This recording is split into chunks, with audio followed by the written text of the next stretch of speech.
Muy buenas noches, bienvenidos a Signo Pesos, la economía al alcance de su pantalla. Estos son los temas claves de hoy. Que una trampita no le salga costosa.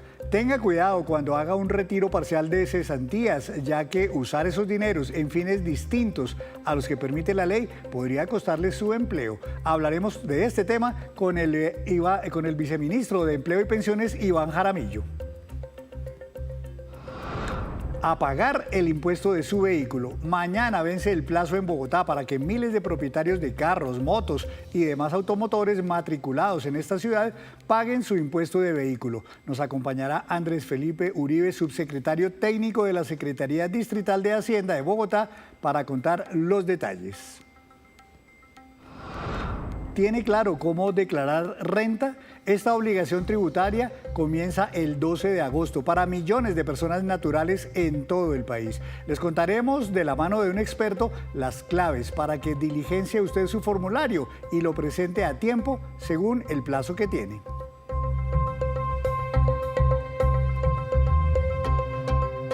Comenzamos esta emisión de Signo Pesos hablando de cesantías y de la importancia que tiene no solo mantener ahorrados estos recursos, sino justificar muy bien su destino cuando usted pide un retiro parcial de las cesantías.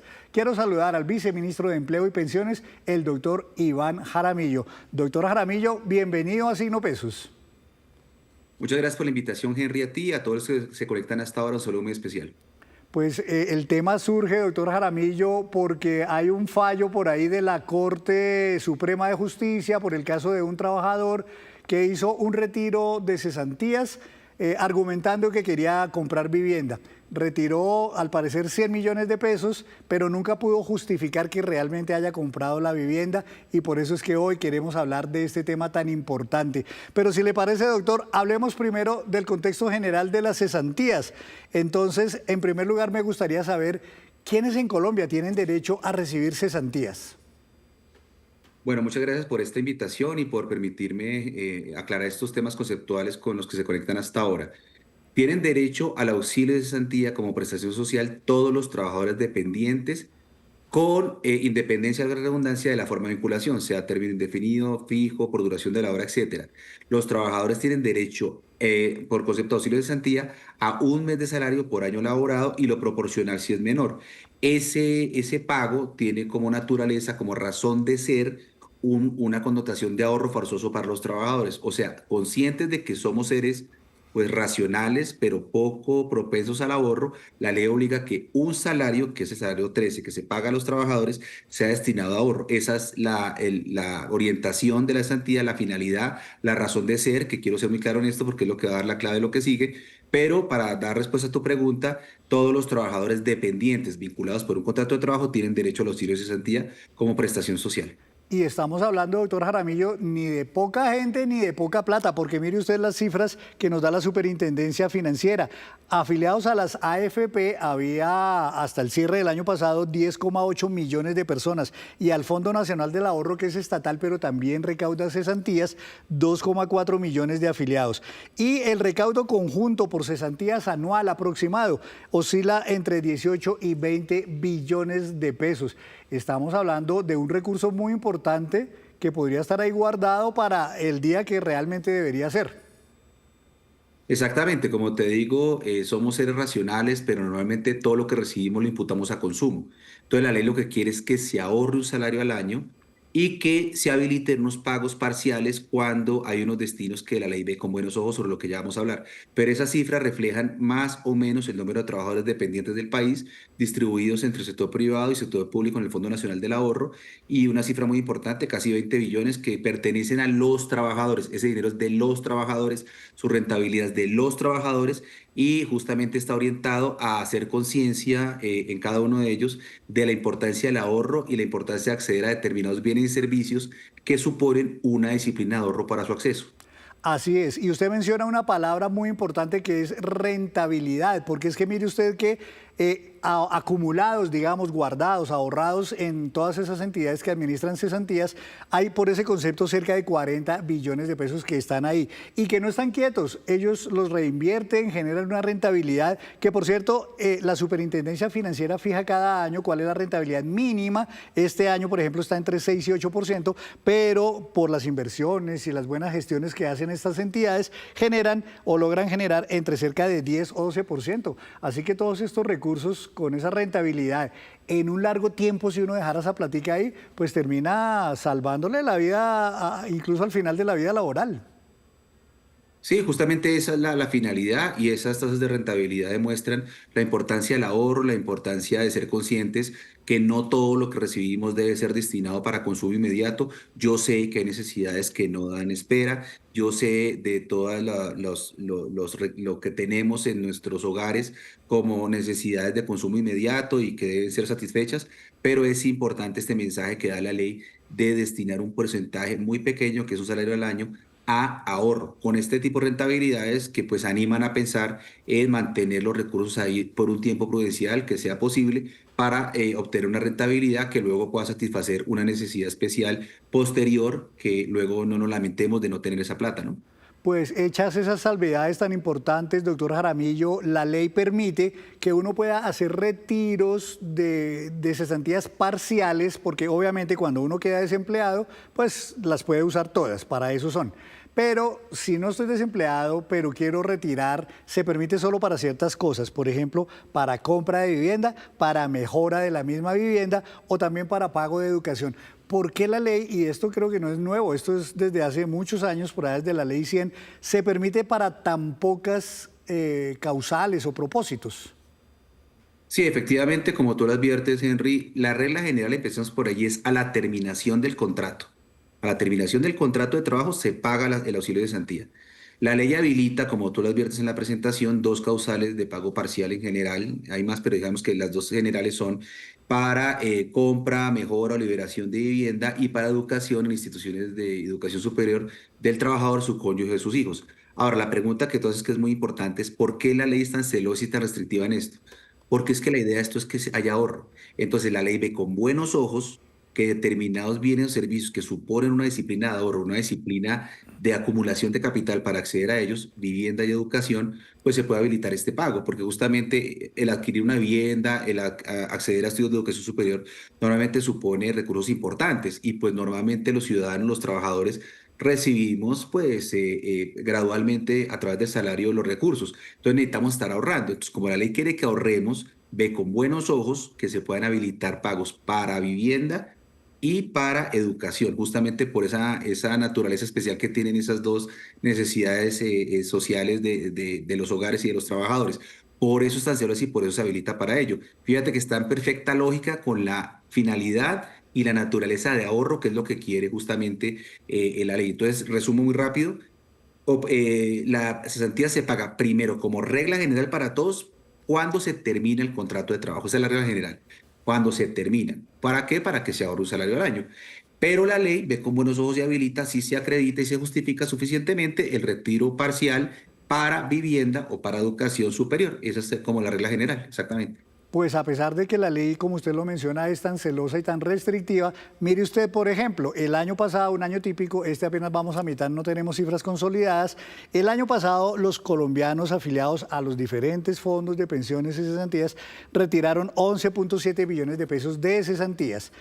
¿Cuáles fueron las motivaciones? Por el fin del contrato laboral que usted mencionaba, el 36%. Para mejora de vivienda, argumentaron el 28%. Para compra de vivienda, el 25%. Para educación, el 9%. Y para otros motivos, algunos muy particulares que hay por ahí, que son los de menos, el 2%. ¿Quién debe verificar, doctor, que cuando un trabajador dice yo quiero retirar mis cesantías, por ejemplo, para comprar vivienda o para mejora o para pago de educación, realmente sea para eso? Pues hasta el año 2010, antiguamente, había un requisito previo para retirar cuando era para vivienda, en cabeza del Ministerio de Trabajo de proferir una autorización. Entonces, había un control administrativo en cabeza del Ministerio del Trabajo antiguamente, antes de 2010. Con la ley 1429 de 2010, ya ese requisito no existe, lo que no significa que se pueda retirar para cualquier destino. Lo que significa es que, como ocurrió en ese caso, el trabajador debe justificar al empleador el destino de ese pago parcial para que se habilite y luego demostrar que se utilizó efectivamente en ello. En el caso de educación superior, digamos que es más sencillo el control porque lo que se hace es lo que está acumulado en la cuenta de ahorro del Fondo de Santía se consigna directamente en la institución de educación superior, luego hay menos posibilidades de fraude, pero el control estaba, para resumir la respuesta, en materia de vivienda. Antiguamente en el Ministerio de Trabajo, ese control fue liberado en el año 2010, entonces le corresponde al empleador verificar eso y al trabajador justificarlo suficientemente. Y en el caso de educación superior, el trabajador justifica el pago y se gira directamente a la institución de educación superior para el programa que el trabajador quiera desarrollar. Pues precisamente el caso del que hablamos originalmente al comienzo de esta conversación, doctor Jaramillo, fue el de un trabajador que no justificó la supuesta compra de vivienda que iba a hacer con sus cesantías y por eso lo despidieron. La Corte dijo que estaba en regla ese despido porque pues de alguna manera, digamos, engañó a la empresa. ¿Qué piensa usted como viceministro de Trabajo de ese caso que seguramente puede ser el de muchos otros, pues porque aquí están las motivaciones con que se retira la plata, pero vaya uno a saber si de pronto muchos o no justificaron o justificaron por ahí con papeles de dudosa procedencia?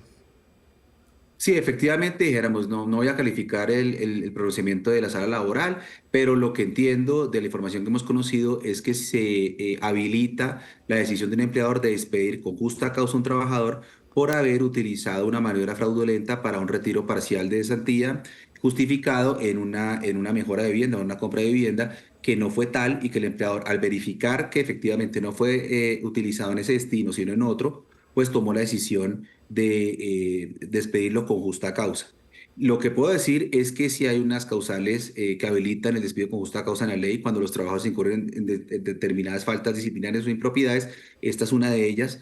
Y justamente llamar la atención para trabajadores de justificar de forma fehaciente el destino de ese retiro parcial, utilizarlo para lo que es más que por la sanción o por el despido, por la conciencia de la importancia del ahorro y la habilitación legal para este exclusivo destino, y para empleadores la necesidad de la disciplina en el seguimiento y verificación del destino de ese pago parcial, porque en materia de cesantía opera la regla de que el que paga mal paga dos veces. Entonces pueden haber problemas si se otorgan estos pagos parciales sin la suficiente diligencia del empleador. Entonces es un llamado tanto a trabajadores como empleadores para, en ese equilibrio y en esa directriz legal, pues respetar la directriz legal de destinar estos recursos a ahorro, salvo las causales de pagos parciales ya explicadas, vivienda y educación, a las que hicimos referencia anteriormente. Pues me quedo, doctor Jaramillo, destacando ese doble mensaje que usted da al final y es que ojalá la gente deje sus cesantías ahorradas para cuando realmente se quede cesante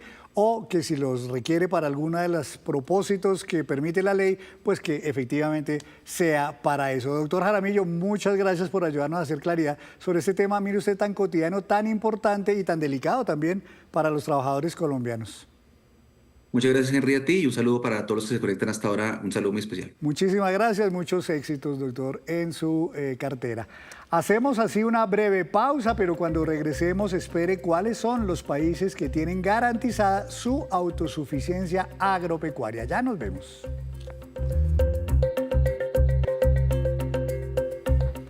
Gracias por mantenerse conectado con Signo Pesos. Por estos días, muchos propietarios de vehículos en Bogotá están en carreras porque mañana vence el plazo para pagar el impuesto distrital de vehículos. Por eso, me complace saludar al doctor Andrés Uribe. Él es el subsecretario técnico de la Secretaría de Hacienda de Bogotá. Doctor, bienvenido a Signo Pesos. Buenas noches. Henry, muy buenas noches y muy buenas noches a toda la audiencia de Signo Pesos y de Caracol. Muchas gracias. ¿Cuántos vehículos están matriculados en la capital del país?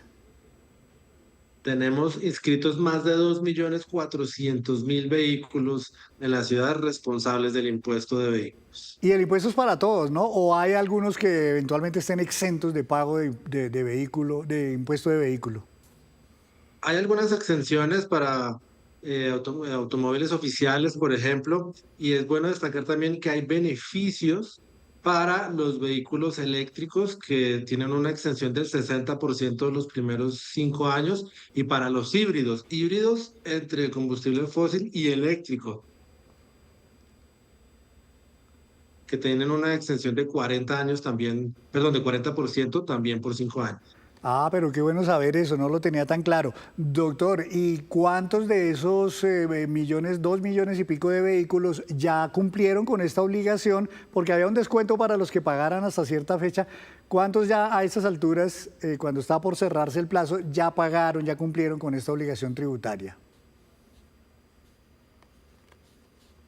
La cultura tributaria en Bogotá realmente siempre ha sido muy buena. Ya con corte, a comienzos de esta semana, habían pagado más de 2 millones de vehículos. Así que vamos a muy buen ritmo y hay que aprovechar hasta mañana, viernes 24 de julio, para que los que todavía no han pagado se pongan al día también.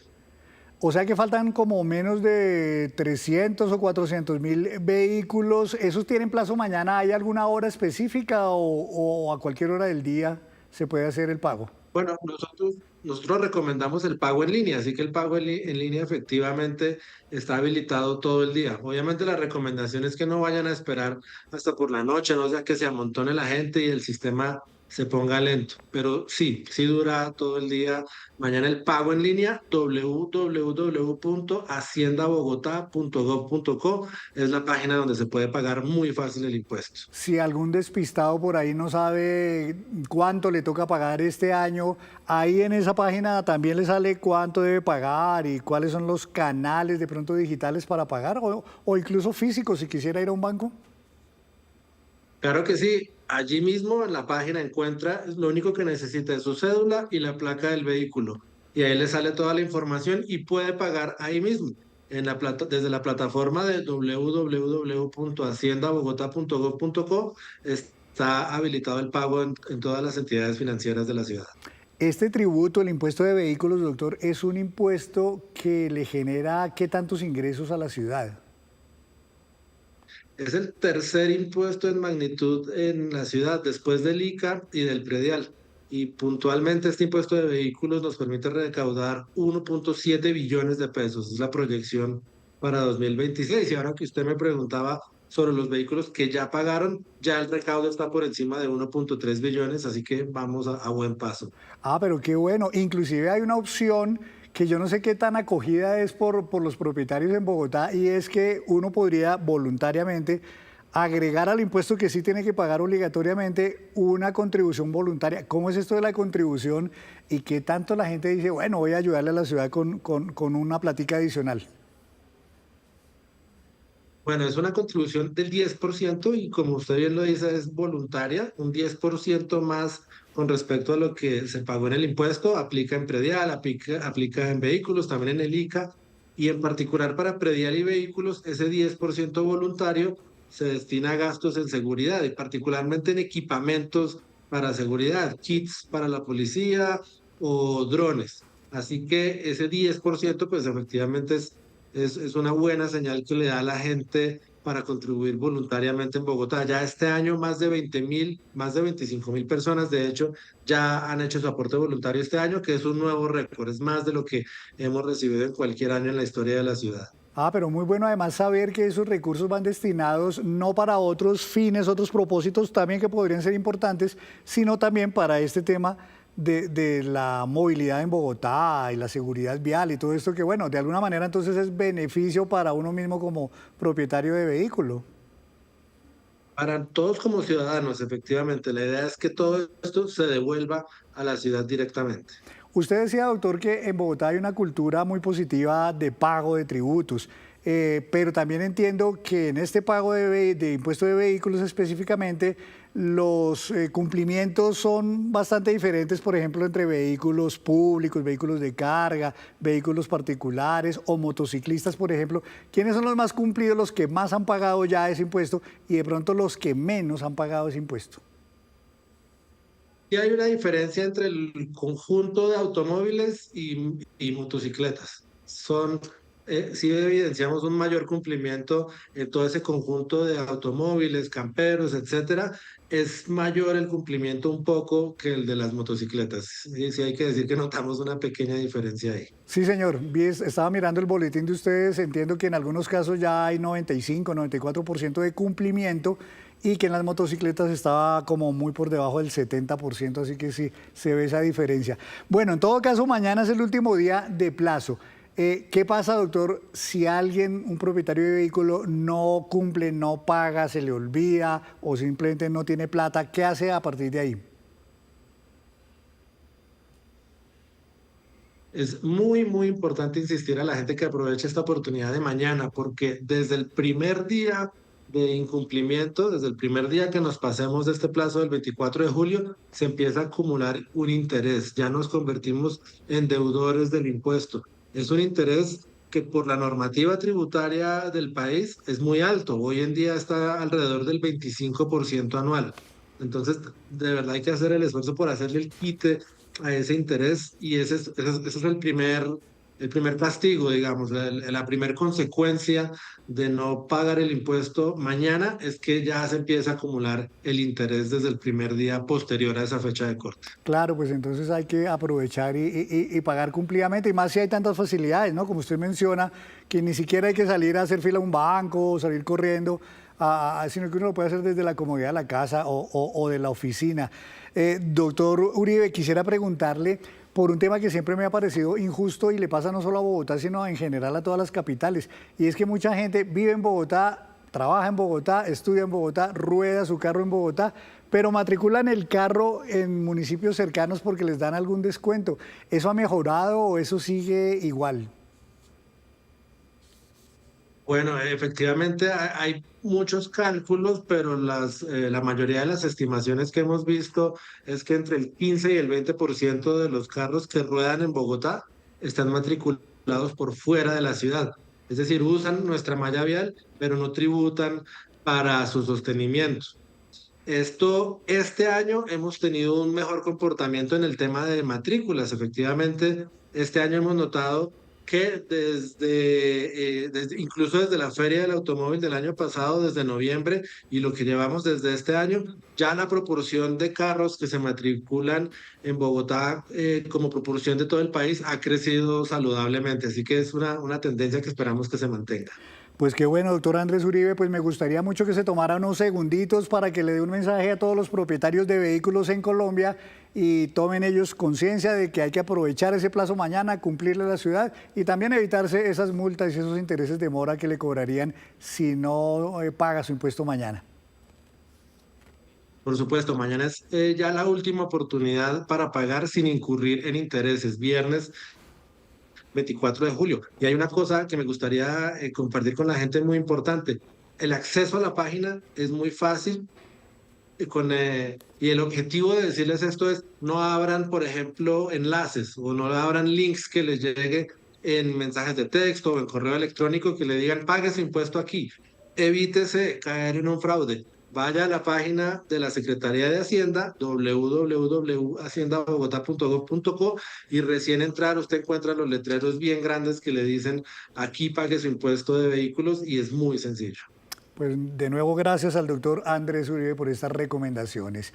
Cambiamos de tema porque en la segunda semana de agosto comienzan los plazos para que más de 7 millones de personas cumplan con otro impuesto, declarar renta, en este caso ante la DIAN, que espera recaudar más de 6 billones de pesos por este gravamen. Mi compañera Luisa Polo tuvo en Noticias Caracol a un invitado explicando cómo declarar. Este fue el diálogo.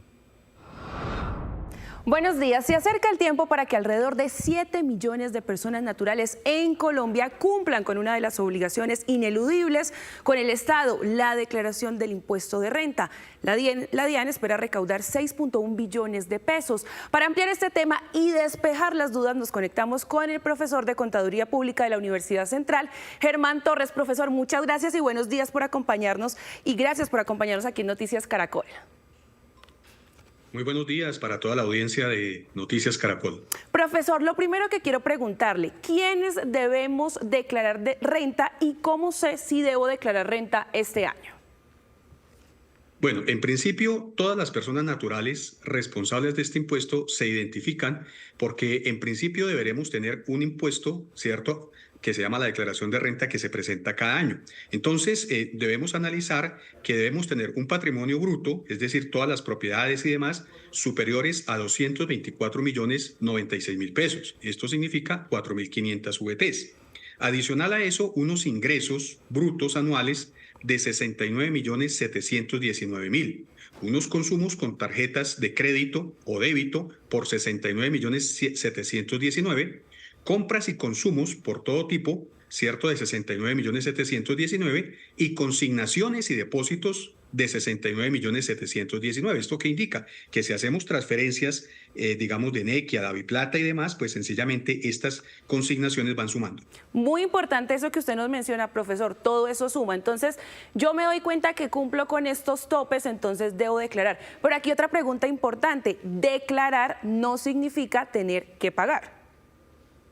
Claro, evidentemente el hecho de que tú presentes la declaración no significa que tengas que pagar, porque posiblemente te hicieron algunas retenciones en la fuente. Entonces debemos identificar que un contribuyente tiene la obligación legal de pagar un impuesto y cumple, es el hecho generador, es decir, es el objetivo esencial para poder declarar, ¿cierto?, el pago. Entonces ese sería un contribuyente, el que declara y paga.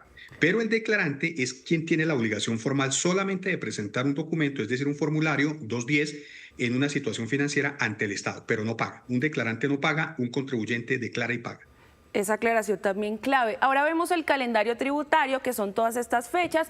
Iniciamos el vencimiento para presentar la declaración de renta el próximo 12 de agosto con las cédulas que terminen en 1 y 2. Luego está el calendario pues en el resto de agosto, septiembre y finalmente la última fecha, el 26 de octubre, que terminan en aquellas cédulas que terminan en 99 y en 00. ¿Por qué es importante tener en cuenta estas fechas? ¿Qué pasa si yo no declaro en la fecha asignada? Bueno, este calendario nos lo asigna la Administración de Impuestos y Aduanas Nacionales. Sale a comienzo de año, inclusive del año anterior, precisamente para que presentemos oportunamente la declaración. El no presentar la declaración de renta a tiempo genera una sanción por extemporaneidad equivalente al 5% del impuesto a cargo. No es del valor a pagar, es del impuesto a cargo, es decir, antes de los anticipos y las retenciones que te practicaron, y este impuesto pues sencillamente es por mes o fracción de atraso en la presentación y hasta un máximo del 100%. Es una multa bien onerosa para el contribuyente. Entonces la invitación es que tenemos todo el tiempo que contacten su contador para que precisamente presenten esta declaración a tiempo. Y mire, otro tema que se ha dado a conocer estos días y que ha sido parte de las consultas de nuestros usuarios en Noticias Caracol es la información exógena, que son los datos reportados por terceros a la DIAN. ¿Por qué es importante esta información exógena que vemos aquí en este ejemplo? ¿Cómo lo reportan los terceros a la DIAN, que son empleadores, entidades financieras, clientes y proveedores? ¿Esto para qué me sirve? Bueno, la información exógena es una información que sirve para la DIAN y hace un cruce de datos, verifica los ingresos, las compras, las retenciones, los pasivos, los terceros que reportan todo tipo de transacción. Entonces, la DIAN tiene muchísima información de cada contribuyente, de cada uno de nosotros. Esto, pues, la entidad detecta omisiones y constituye unas declaraciones sugeridas, en donde sencillamente es la responsabilidad que tiene el contribuyente frente al Estado y esa responsabilidad sencillamente hace que coincidan estos valores. No es la información que uno diría, oiga, esta es la real del contribuyente. No. Es una información muy cercana a la realidad económica, pero si el contribuyente identifica que hay una realidad diferente, entonces pues sencillamente debe declarar su realidad económica. Y quiero preguntarle ya finalmente, profesor, sobre la declaración de renta sugerida que nos da la DIAN. ¿Cómo funciona? ¿Puedo adoptarla o debo hacerle algún ajuste? ¿O qué debo hacer? ¿Qué recomiendan ustedes con esta declaración de renta sugerida? Bueno, desde la Universidad Central siempre hemos hablado que la declaración sugerida es un borrador que tiene la DIAN para elaborar automáticamente la información financiera reportada, digamos, por terceros, bancos, empleadores, notarías y demás. Es conocida como una exógena, pero funciona desde un punto de partida para facilitar un proceso llenando unas casillas del formulario 210, en donde vamos a encontrar unos datos de ingresos, patrimonios, deudas y algunas retenciones. Es solo sugerida, como se dice, sugerida. No exime al contribuyente de su responsabilidad, de la información de terceros que a veces no está completa en la exógena y posiblemente tenga errores. Entonces, el hecho de usarla podría resultar pagando un poco más o en casos extremos, sencillamente haciendo una corrección o que tenga omisiones y genera unas sanciones. No es obligatorio aceptarla, pues sencillamente esta información se puede editar, se puede corregir y complementar. Es decir, se pueden agregar algunas deducciones, dependientes y demás para que se refleje una realidad económica antes de firmar y presentar esta declaración sugerida. Profesor Germán Torres de la Universidad Central, muchas gracias por acompañarnos aquí en Noticias Caracol y seguiremos haciendo pedagogía con este tema tan importante para los colombianos. Muchas gracias a ustedes por la invitación. Buen día. Pues gracias a Luisa y a su invitado. Y antes de despedirnos los dejo con este dato. La siguiente es la lista de países que más tienen garantizada su autosuficiencia alimentaria con su propia producción agropecuaria. El primero de todos, Guyana, que es el único país que tiene 100% de esa autosuficiencia. Aunque muy cerca están también Vietnam, China, Omán y Vanuatu. El estudio es de mayo de 2025 y publicado en la revista Nature. Entre los 50 países con mayor autosuficiencia no aparece Colombia. Así terminamos por hoy. Los esperamos en nuestra próxima emisión con toda la información económica que usted necesita saber. Esto es Signo Pesos, la economía al alcance de su pantalla. Feliz noche para todos.